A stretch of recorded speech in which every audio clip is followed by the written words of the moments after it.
नमस्कार साथियों, कुछ लोगों की मैं प्रतिक्रियाएं देख रहा था कि कुछ लोग कह रहे हैं कि उदित राज संघ से जुड़े व्यक्ति हैं, उदित राज बीजेपी के प्यादे हैं और फिर उदित राज कोई सोशल एक्टिविस्ट नहीं बल्कि एक बीजेपी की मुहिम चलाने वाले वो व्यक्ति हैं जो हमेशा पैड पर काम करते हैं। तो देखिए, उदित राज जैसे न जाने कितने ऐसे लोग हैं जो कि SC ST OBC समाज को गुमराह करने का काम करते हैं और जिससे समाज हमेशा ही इनों के बयानों को विवादास्पद बताता रहता है।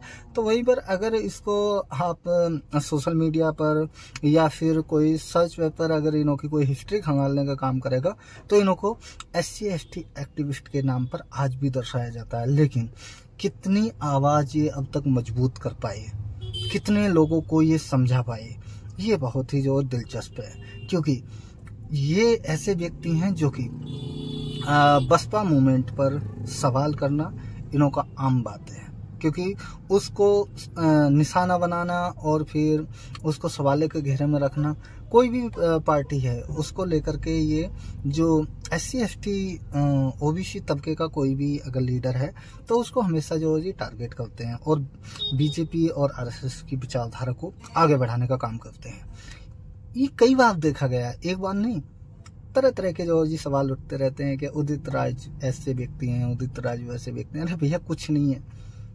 न जाने कितने उदित राज पूरे समाज में घूम रहे हैं, एक ऐसा चोला पहने जिस पर आपको नजर ही नहीं आएगा।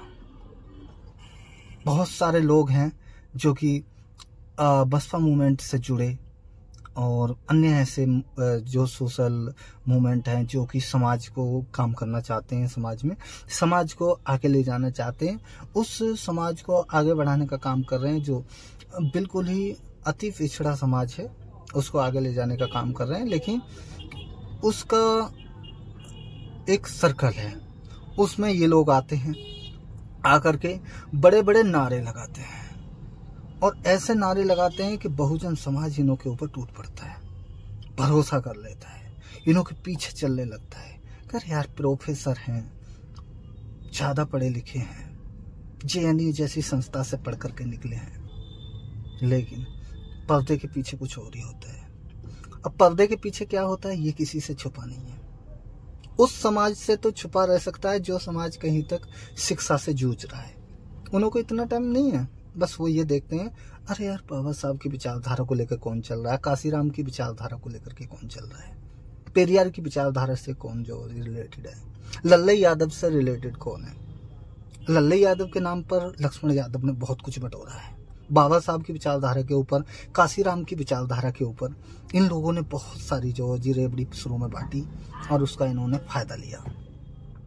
तो ऐसी ये कोई पहली बात नहीं है, बहुत सारे ऐसे लोग हैं। रतनलाल को ही देख लीजिए। रतनलाल एक ऐसे व्यक्ति हैं जो कि शुरू में वो बसपा मूवमेंट से जुड़ना चाहा और फिर उन्होंने प्रयास करा और उसके बाद में बसपा ने इन्हें मौका भी दिया। ये व्यक्ति 5000 वोट में सिमट गए। अब उसके बाद में इन्होंने सोचा कि चलो बाबा साहब के नाम पर कहीं तक जो कुछ निशाना साधा जाए और बाबा साहब के नाम पर चलो कुछ राजनीति जो सेटल करते हैं। तो लग गए दिन रात अलाप जुबाने और फिर उसके बाद में फिर लगा इनको दाल गलने वाली नहीं है तो अब कांग्रेस के लिए चापलूसी कर रहे हैं। कहीं तो कह देते हैं, अरे SC ST समाज क्या है जो प्रतिनिधित्व करेगा। अरे भैया, तुम प्रतिनिधित्व नहीं कर सकते, तुम्हारे पास में कुछ नहीं है, तुम फर्जी प्रोफेसर हो, तुम लोगों को सिर्फ गुमराह करना जानते हो और इससे ज्यादा और कुछ नहीं जानते। तो भैया, मैं इतना ही कहूंगा कि ऐसे लोगों से थोड़ा सा सचेत रहें।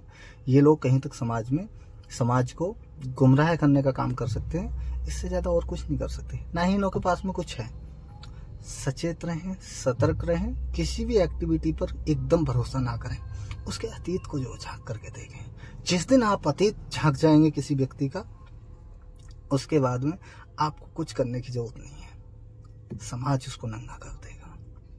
देखिए, मैं किसी के बारे में गलत टिप्पणी नहीं करता, ना ही किसी के बारे में कोई गलत लेख लिखता हूँ, लेकिन ये लोग मजबूर करते हैं क्योंकि इनों की गतिविधियां ना वो बिल्कुल ही ऐसी हैं गिरगिट की तरह, कब रंग बदल जाए, कब क्या बदल जाए। अभी मैं देख रहा था एक जो पोस्ट उदित राज को लेकर के, मेरे को लगा कि हाँ भाई, ये जो लोग विरोधाभास कर रहे हैं तो भाई जाइए इन्हों के सब चिट्स में देखिए इन्होंने क्या क्या गुल खिला रखे हैं। ये लोग प्रतिनिधित्व करेंगे SC ST समाज का। गुमराह कर रहे हैं ये। धन्यवाद।